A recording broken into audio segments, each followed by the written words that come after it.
Yang pertama terkait takdir. Sebetulnya kan memang takdir katanya sudah ditentukan ya Ustadz.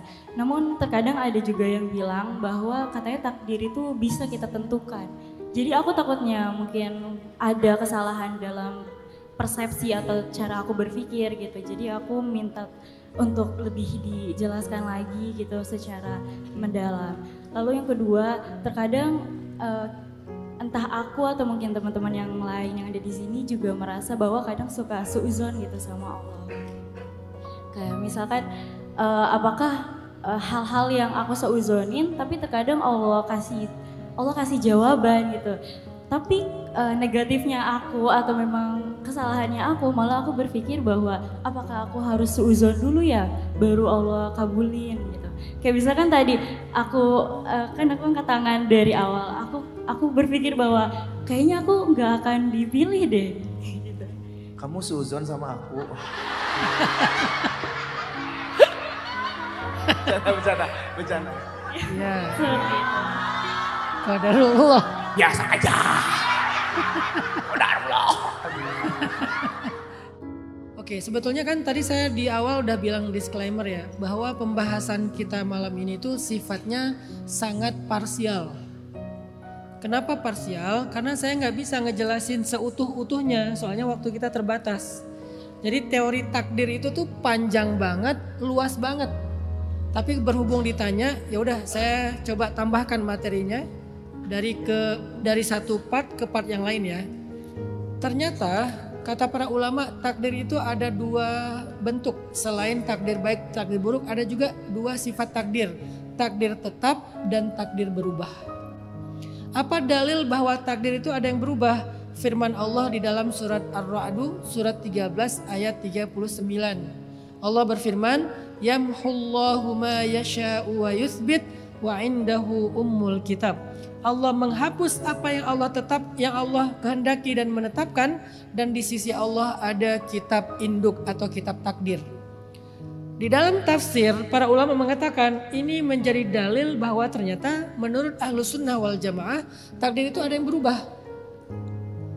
Pertanyaannya, mana takdir tetap, mana takdir berubah? Ini teorinya agak panjang. Saya tadi hindari teoritis ya, tapi nggak apa-apa lah. Nanti kalau bingung ya nggak apa-apa lah ya, agak-agak bingung dikit ya. Apa tadi teh? Mana takdir yang tetap, mana takdir yang berubah? Takdir yang tetap itu adalah segala kejadian yang terjadi dalam hidup kita itu namanya takdir tetap. Wuqu'u syai' muwafiqatun li'ilmillah. Kejadian lahir, mati, rezeki, jodoh, peristiwa itu namanya takdir yang tetap. Kejadian. Sedangkan takdir yang berubah keadaan. Contoh takdir yang tetap itu jodoh. Jodoh itu gak akan berubah. Mau gimana pun kalian jungkir balik, jodohnya tetap itu. Tapi ketika kita ketemu dengan dia, keadaannya bahagia atau sengsara itu berubah. Rezeki, kalau Allah takdirkan saya dapat rezeki tahun 2025 ini 100 juta, ya udah 100 juta. Mau saya kerja, mau saya tidur-tiduran aja, tetap dapat 100 juta. Tapi bagaimana cara saya dapatin 100 juta itu pilihan saya dan itu berubah. Kalau saya bekerja, maka saya mendapatkan 100 juta secara berkah. Sehingga 100 juta Allah tambahkan kebaikan di dalamnya bisa beratus-ratus juta berikutnya. Tapi kalau saya nggak mau kerja atau apalagi saya kerjanya dengan cara yang haram, korupsi, menipu orang, mencuri dan seterusnya, judi online, saya dapatnya tetap 100 juta. Cuman 100 jutanya keadaannya kayak 100 ribu. Jadi yang berubah itu apa? Keadaannya, tergantung pilihan kita. Makanya ayatnya wahadainahun najdain. Kami kasih mereka dua jalan. Fa'alhamaha fujuraha wa taqwaha. Kami ilhamkan kepada manusia untuk durhaka atau untuk bertakwa. Imma syakira wa imma kafura. Dia bisa bersyukur atau dia bisa kufur. Kita yang memilih. Keadaan itu bisa berubah tergantung ikhtiar kita, pilihan kita, tapi kejadiannya sama. Nah, kalau konteksnya yang kedua, pertanyaan Mbak Najwa, kenapa ya saya sering ngerasa kayak kalau suuzon itu malah dapat, kalau husnuzon itu malah nggak dapat. Ini logikanya agak kebalik sih. Karena kalau di dalam hadis itu Nabi bilangnya gini, dalam hadis qudsi ya, Allah berfirman, "Ana inda dhanni abdi bi." Aku tergantung prasangka hambaku kepadaku. Jadi di dalam hadis itu Allah nyuruh kita untuk berprasangka yang baik-baik tentang Allah supaya kita dapat yang baik-baik. Kalau kita selama ini ngerasa, udah Ustadz saya udah berprasangka baik sama Allah tapi malah gak dapat. Balikin lagi kepada rumus yang kedua, Allah lebih tahu yang terbaik buat kita.